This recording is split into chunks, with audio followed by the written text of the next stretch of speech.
Mamoun non Mamoun defal ndànk Mamoun bu ñu siif dañu commencé waaw dañu commencé ngeen ne li ngeen bëggoon wax lépp tënk ngeen ci këyit jox ngeen ko Seydina Senghor am déet mais këyit gi pour lan la kon ah bon ça c'est autre chose mais loolu lañ comprendre n'est-ce pas voilà jafu ne waaw ba mani pardon Mamour xaaral Mamour toogal commissioner Mamour xaaral da ngay wax da la jox par mën naa la jox sama half time dafa ndànk rek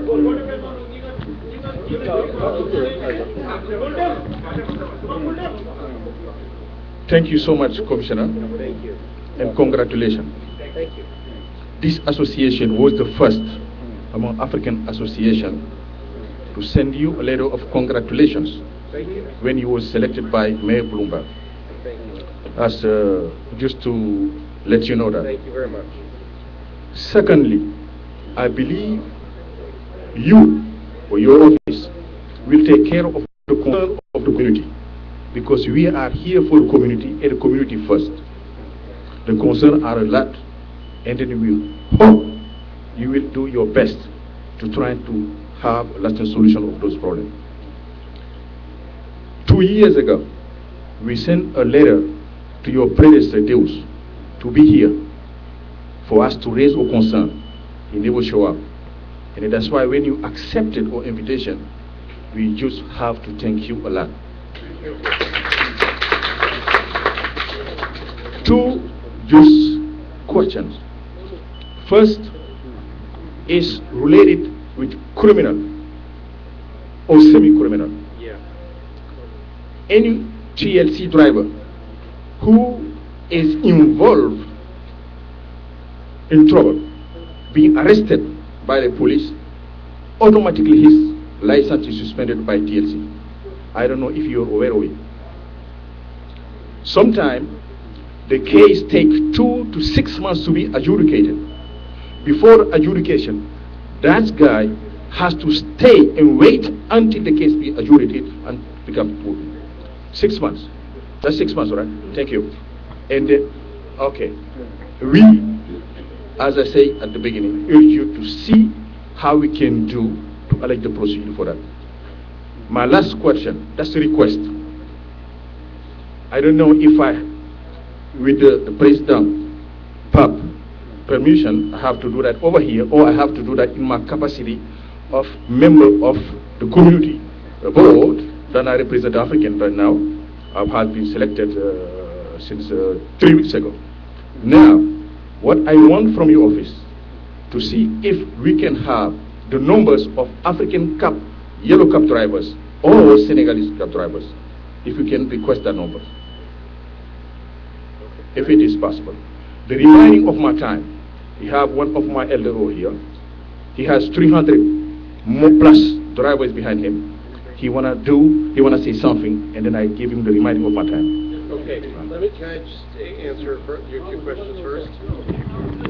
Okay, I know we're gonna get to your question in one moment. Let me just, on your 2 points, on the suspensions, it's our rule.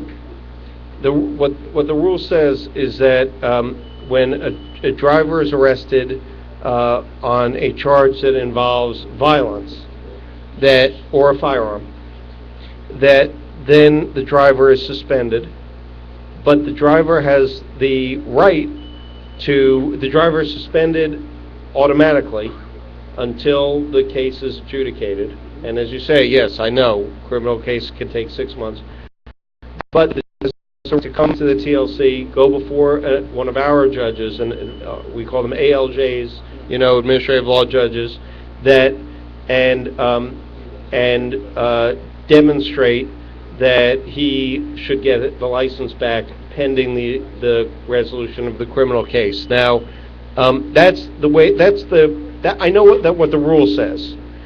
If you tell me, well, wait, here's 3 cases, or here's 1 case, here's an arrest that wasn't violence, but they got suspended, I would want to know that, and because I've wondered how good a job we do at implementing that rule and distinguishing between arrests that deserve summary suspension and arrests that don't.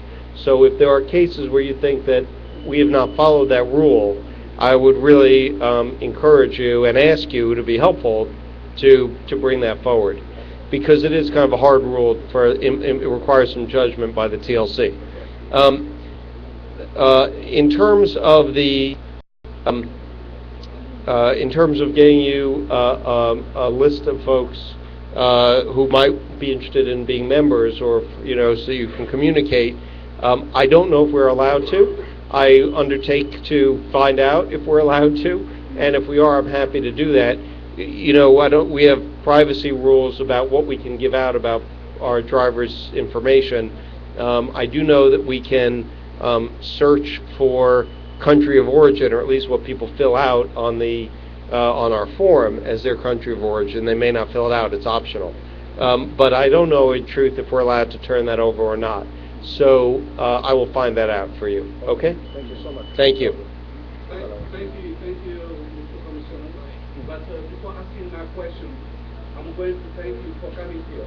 Thank you. Because it is a very great honor for us to have the highest person of ministry in front of us here in Ireland. And we are thanking the president of Ireland and everybody here. Otherwise, I'm going to ask you just 2 questions. I have more than 2 questions, but I'm going to ask you because your time is up now.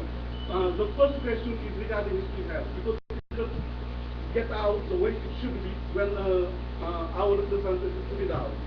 So what the problem is, when a driver gets busted by TLC, by getting a customer from the street, I'm talking about Beverly, Yassky, what they do, they're going to give the driver a summons, they're going to give a summons to the base and a summons for the owner.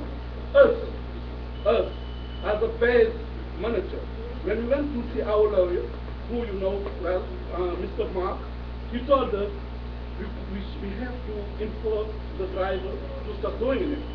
So, what we are doing is we are asking the driver to pay the summons. And the owner is asking the driver to pay the summons too. So why, for one summons, which is one violation, we are getting 3 summons? At least the owner who's home, sleeping, doesn't know what's going on, is getting a summons. That's not right. And I think so the base who has this dispatcher, and is dispatching out with the customers, and the driver doesn't want to comply with the base, that's his fault, not the base's fault. So why we're getting the summons? The second question is workers' compound. So I want to ask you that question because I saw your reaction now. I'm sorry for that. No. I want to type a letter, send it to your attention about workers. Because the problem is we are having more than 150 cars, and sometimes one driver is getting out of the base, going to another base, or revoke his plate. Have you?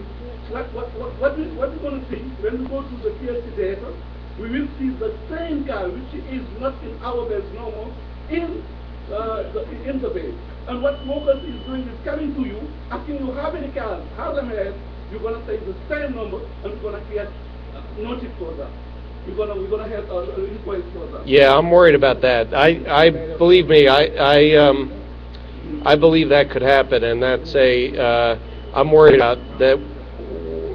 I'm worried about how we're going to implement that. Are you a member of the fund, the new livery base owners workers compensation fund? Okay, so you're right that it requires us to do a lot of record keeping that we're not always so so good at, and I guess all I can say there is over time with the black car fund. I think at first we made some mistakes, and then we worked out a good system, and now it works pretty well. I'm worried that with the livery fund we might also make some mistakes at the beginning, especially because cars do shift around a lot, and we're just gonna have to work out it, like a base that goes in a business, starts out, and maybe the first couple of months some people call and the car doesn't show up because they don't have their operation down right. It may take us a little bit of time to get our operation up to speed, but we did it with the Black Car Fund. I think we can do it with this one too. But I hope we won't make too many mistakes in the interim. And again, I hope you will bring forward. There are some things where I feel confident that we do it well. Some I know that we'll get. You can help us correct it. On the street hails, I guess I'd ask you, how can we? There are bases that just what you said there. Tell their drivers, you're not supposed to do street hails. Just pick up the prearranged. I'm going to go home and go to sleep all night, and I don't want to have a trouble, like you just said. But then there are bases, and it's really true, that they just put the drivers out to cruise. And we need a tool to go after that. And on the one hand, it's not fair to penalize. I understand if you say it's not fair to penalize the base or the vehicle owner who doesn't know this is happening. But if we don't do that, you're just creating a kind of you're almost inviting the base owners to sign drivers up, collect the affiliation fee, and let them out. And that's the best enforcement tool I have. We're kicking around some ideas, and I would welcome your suggestions on require bases to show that they get this many calls, so that we know that they're real. But that has its own. That has a problem too. That first of all, it's a lot more paperwork for the base and for us. Second, if a business is struggling and isn't getting as many calls, now they're going to get a fine on top of that from us. So we need a tool to protect. Look, and for the taxi drivers here, it's not for people who play by the rules. We owe it to them to enforce the rules so it's fair. Drivers who do accept a hail, taxi drivers who, when somebody flags them down, they take them to the Bronx, even though they know they're not going to make money on that. But that's one of the rules of the service that we insist on. I think we owe it to them to enforce the rules on everybody, so it's fair. So that the way you make money is by hard work, not by going around the rules. So I would welcome your help in figuring out how we best do that. Let me just say before I go, if I can. The one who is representing the journalist here. Okay. You can give him to have one question, last question before you leave. Okay, one question, but then I really want to say something if I can. Yes, sir. Okay, I have two technical questions. I'm a local driver too. Yes. And my colleagues here, they are worried about opening the back to the garage. At 3 o'clock, you can just lock your door, put your open light, and ask the passenger if they're going their way. But anytime they do that, they can have a trouble. That's number one. The number two question is relating to the testimony when you have a hearing. People can come to New York City, have problem with the driver, go back to California, and just testify over there. That's something that is really, really new in the TLC. Because it is true. Yeah. Let me say this though. Okay. I'm sorry. Go on. Right. Now the last question is, we are collecting the 50 cents for the MTA. It's a political question. I understand that, but we don't have insurance here. Why the TLC don't propose the garage to collect 50 cents for us so we can have insurance for us and our family? We go into the emergency. So why we working for the MTA, and when the passenger is on the back on my taxi, we cannot use the bus line. And we don't think that is fair. So, and we get tickets, those kind of questions are really important. And they we are. think All right. we are a leader, and we believe you can solve this question. Well, okay. I'm sorry, Commissioner, to add this also. Yes. Why the DMV suspend a license for 10 points while the TLC suspend us for 6 points? Because there's a passenger in the back, and it's one thing to say, do we trust? We're going to stop you from driving yourself, but it's another thing to say we should have a higher standard for carrying the passengers. I think that's appropriate. Let me just say on a few things I want to make sure people know. On the bus lanes, just bear with me. Just bear with me.